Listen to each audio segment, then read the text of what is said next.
विशाळगडावरील अतिक्रमण हटवण्याच्या मागणीसाठी 14 जुलै 2024 रोजी हिंदुत्ववादी संघटनांनी चलो विशाळगडचा नारा दिला होता।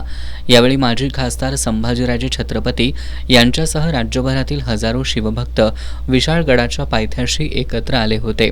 याच दिवशी विशाळगड आणि गजापूर गावामध्ये मोठ्या प्रमाणावर दंगल उसळली। या दंगलीनंतर प्रशासनानं विशाळगडावर जाण्यास पर्यटकांना बंदी घातली होती। त्यासाठी पोलिसांनी 3 ठिकाणी तपासणी नाकेही तयार केले होते। अखेर 6 महिन्यांनी विशाळगड पर्यटनाला सशर्त खुला करण्याचा आदेश मंगळवारी शाहूवाडी तहसीलदार रामलिंग चव्हाण यांनी दिला होता।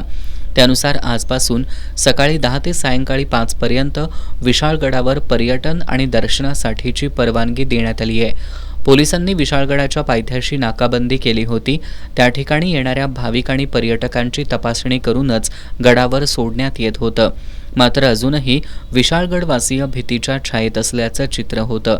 6 महिने मरण यातना भोगणाऱ्या विशाळगडावरील आजचं वास्तव आपण या दृश्यातून पाहू शकतो। विशाळगडावरील जी अतिक्रमणं पाडण्यात आली होती त्याच्या साफसफाईचं काम देखील आजपासून सुरू करण्यात आलं होतं।